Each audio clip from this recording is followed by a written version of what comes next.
मैं गारंटी देता हूँ कि इस वीडियो के बाद आप एसआईपी और लमसम के ऊपर कोई और वीडियो नहीं देखोगे, क्योंकि इस वीडियो के बाद आपके पास कोई डाउट होंगे ही नहीं। Hey guys, welcome back to Finance Nest. दोस्तों, इस महंगाई के ज़माने में जहाँ हर चीज़ के रेट दिन पे दिन बढ़ते ही जा रहे हैं, वहाँ एक आम आदमी की छोटी सी सैलरी से उसके घर के खर्चे ही नहीं मैनेज होते और इसलिए बाकी चीज़ों के लिए उसके पास पैसे बचते भी नहीं है। तो ऐसे में अगर एक मिडिल क्लास पर्सन अपनी सेविंग को कहीं इन्वेस्ट करने की सोचता भी है तो वो इन्वेस्टमेंट के बहुत सारे टर्म्स के नाम सुनकर बहुत कंफ्यूज हो जाता है कि आखिर कौन सा इन्वेस्टमेंट उसके लिए सबसे बेहतर होगा, जहाँ उसके पैसे का लॉस होने के चांस भी कम हो और लॉन्ग टर्म में एक अच्छा रिटर्न भी मिल सके। तो आज हम इसी टॉपिक के ऊपर बात करने वाले हैं। तो सबसे बड़ी प्रॉब्लम आती है कि एक मिडिल क्लास इंसान अपने सेव किए हुए सारे पैसे एक ही बार में, जिसे लमसम अमाउंट कहते हैं, लगा देना चाहिए या फिर सिस्टमैटिक इन्वेस्टमेंट प्लान यानी एसआईपी करके छोटा छोटा अमाउंट इन्वेस्ट करना चाहिए। तो दोस्तों, आज हम इन दोनों को एकदम अच्छे तरीके से समझेंगे और इसके लिए हम 2 रियल लाइफ एग्जांपल्स लेंगे और उसे डिटेल में डिस्कस करेंगे, जिससे होगा ये कि इसके बाद आपको अपने आप समझ आ जाएगा कि आपके लिए कौन सा इन्वेस्टमेंट प्लान सबसे बेहतर है। तो दोस्तों, ये वीडियो काफ़ी वैल्यूएबल और इंटरेस्टिंग होने वाली है, तो इस वीडियो को लास्ट तक देखना। तो बिना टाइम वेस्ट किए आगे बढ़ते हैं। तो दोस्तों, ये बात है 2007 की।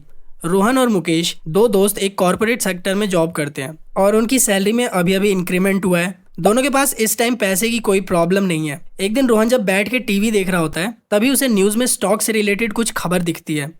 तो उसके दिमाग में आइडिया आता है कि मुझे स्टॉक्स में इन्वेस्ट करना चाहिए और इसलिए वो अपने एक फ्रेंड को, जो इसमें माहिर था, उसे कॉल करता है और पूछता है कि मुझे किस स्टॉक में इन्वेस्ट करना चाहिए। तो उसका दोस्त उसे आइडिया देता है कि अभी टाटा स्टील के स्टॉक में काफ़ी ग्रोथ देखने को मिल रही है। तो रोहन अपने दोस्त के कहने पर अपनी सेविंग्स में से 1 लाख रुपए यानी एक लमसम अमाउंट उसमें इन्वेस्ट कर देता है और कुछ दिनों बाद वो ये बात अपने दोस्त को भी बताता है कि उसकी इन्वेस्ट की हुई कंपनी काफ़ी तेज़ी से ग्रो हो रही है, तो उसे भी अपना पैसा उसमें लगाना चाहिए। लेकिन महेश के पास एक साथ लगाने के लिए इतने पैसे नहीं थे, इसलिए वो कुछ बुक्स रीड करता है और उसके बाद वो डिसाइड करता है कि वो एक छोटा अमाउंट हर मंथ इन्वेस्ट करेगा, यानी एसआईपी करेगा एक म्यूचुअल फंड में। तो वो अपनी 5,000 रुपये की एसआईपी हर मंथ करना स्टार्ट करता है। अब यहाँ से दोस्तों सीधा हम 5 साल आगे चलते हैं, यानी 2012 में, और देखते हैं कि इन दोनों को अपनी इन्वेस्टमेंट से कितना फायदा या नुकसान हुआ। तो दोस्तों, रोहन ने अपने 1 लाख रुपए टाटा स्टील में 2007 में इन्वेस्ट किए थे। उसके बाद आप देख सकते हैं कि मार्केट में कुछ टाइम के लिए एक शार्प ग्रोथ देखने को मिलती है, लेकिन नेक्स्ट 5 साल तक मार्केट में काफी अप्स एंड डाउन्स है। लेकिन मोस्टली केसेस में रोहन को लॉस ही हो रहा था और आखिर में हार मानकर रोहन अपनी स्टॉक होल्डिंग्स को 2012 में सेल आउट कर देता है, वो भी 17% के लॉस पर। इसका मतलब रोहन ने 1 लाख रुपए इन्वेस्ट किए थे, लेकिन उसे रिटर्न में 83,000 रुपए ही मिले। रोहन के लॉस होने का मेन रीजन क्या है, ये हम थोड़ी देर में डिस्कस करेंगे। पहले हम मुकेश के इन्वेस्टमेंट को समझते हैं। मुकेश ने एक म्यूचुअल फंड जिसमें 15% का रिटर्न मिल रहा था, वहाँ हर मंथ 5,000 रुपए इन्वेस्ट किए नेक्स्ट 5 ईयर्स के लिए। यानी उसने अपनी जेब से टोटल 3 लाख रुपए इन्वेस्ट किए और जब उसने अपनी होल्डिंग्स को सेल आउट किया तो उसे 4.5 लाख रुपीज मिले। तो इस केस को सुनने के बाद आपको लग रहा होगा कि एसआईपी करना ही बेहतर है, लेकिन अपना डिसीजन पक्का करने से पहले एक और स्टोरी को समझते हैं। तो ये बात है 2018 की। मिस्टर सिंह एक गवर्नमेंट एम्प्लॉय थे जिन्होंने अभी अभी रिटायरमेंट ली है और उन्हें रिटायरमेंट से 20 लाख रुपए मिले हैं। उनके 2 बेटे हैं, रमेश एंड सुरेश, जो दोनों ही एक प्राइवेट सेक्टर की अच्छी कंपनी में एम्प्लॉय हैं। उसी शाम को मिस्टर सिंह अपने दोनों बेटों को बुलाते हैं और कहते हैं, मैं तुम दोनों को 2-2 लाख रुपए दे रहा हूँ, तुम दोनों को इन पैसों को इन्वेस्ट करना है, क्योंकि मैं देखना चाहता हूं कि तुम किस तरह से अपने दिए हुए पैसों को ग्रो करते हो और आखिर में जब तुम दोनों की इन्वेस्टमेंट सक्सेसफुल होगी तो वो तुम्हारे फैमिली के फ्यूचर में ही काम आएगी।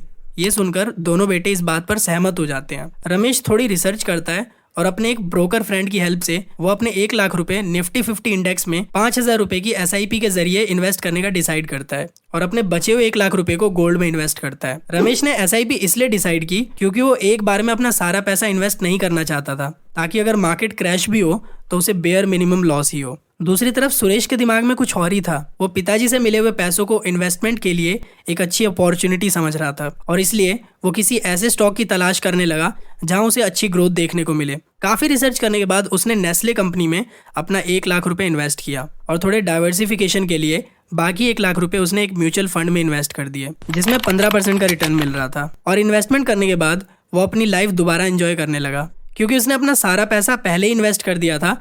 तो अब वो अपनी सैलरी में से इन्वेस्टमेंट के लिए कोई सेविंग नहीं करता था और अपनी लाइफ को फुल्ली एंजॉय करता था। और उधर रमेश को हर मंथ इन्वेस्टमेंट करनी पड़ती थी। चलो अब थोड़ा फास्ट फॉरवर्ड करते हैं आज के टाइम में। 5 साल बाद रमेश ने जो 1 लाख रुपए गोल्ड में इन्वेस्ट किए थे उनकी वैल्यू अब 1,61,000 रुपए हो गई है, क्योंकि इंडिया में कई सालों से गोल्ड का रिटर्न लगभग 10% ही रहा है और ये उसी बेसिस पर कैलकुलेट किया गया है। रमेश की दूसरी इन्वेस्टमेंट जो SIP थी इंडेक्स फंड्स में, उसकी 1 लाख रुपए की SIP 20 मंथ में कंप्लीट हो गई और उसके बाद भी उसके अमाउंट पर उसे 5 साल तक कंपाउंड प्रॉफिट होता रहा और 5 साल के आखिर में उसकी वैल्यू 1,61,000 हो गई। और इस तरह रमेश के इन्वेस्ट किए हुए 2 लाख रुपए की वैल्यू अब 3.2 लाख रुपए हो चुकी है। और अगर इसका ओवरऑल CAGR यानी कंपाउंड एनुअल ग्रोथ रिटर्न देखा जाए तो उसे अपने अमाउंट पर 5% का रिटर्न मिला, जो कि एक अच्छी इन्वेस्टमेंट तो बिल्कुल भी नहीं है। दूसरी तरफ सुरेश ने जो 1 लाख रुपए म्यूचुअल फंड्स में इन्वेस्ट किए थे, उसकी वैल्यू 2 लाख रुपए के करीब पहुंच जाती है 15% के रिटर्न से।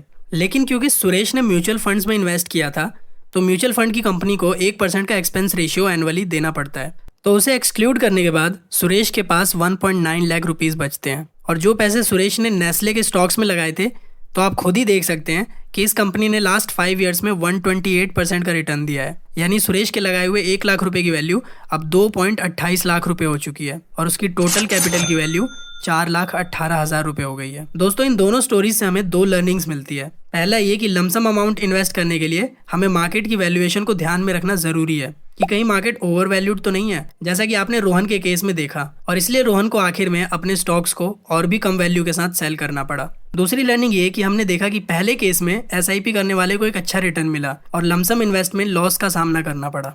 दूसरे केस में लमसम अमाउंट में एक अच्छा प्रॉफिट मार्जिन देखने को मिला, लेकिन इस केस में भी SIP करने वाले रमेश को लॉस नहीं हुआ, भले ही उसकी इन्वेस्टमेंट की वैल्यू कम ग्रो हुई। इसीलिए SIP को सबसे इजी और लो रिस्क इन्वेस्टमेंट भी कहते हैं, लेकिन इसमें रिटर्न भी अकॉर्डिंगली कम ही होते हैं, क्योंकि एक मिडिल क्लास पर्सन के पास ना ही ज़्यादा टाइम होता है मार्केट रिसर्च करने का और ना ही एक बड़ी कैपिटल होती है इन्वेस्ट करने के लिए। तो दोस्तों, उसके लिए SIP एक काफ़ी बेहतर ऑप्शन है और ये बात आपको भी अब तक दोनों स्टोरीज को समझकर आ ही गई होगी। दोस्तों, इस वीडियो में लिए गए स्टॉक्स सिर्फ एग्जाम्पल के लिए हैं। अपनी इन्वेस्टमेंट के लिए आप खुद एक बेहतर स्ट्रेटेजी बनाएं। बाकी लमसम अमाउंट हमें कब इन्वेस्ट करना चाहिए या किस तरह एनालाइज करें, ये पता लगाने के लिए कि मार्केट ओवर वैल्यूड है या एवरेज, इसके बारे में हम अपनी आगे आने वाली वीडियोज़ में डिटेल में बात करेंगे।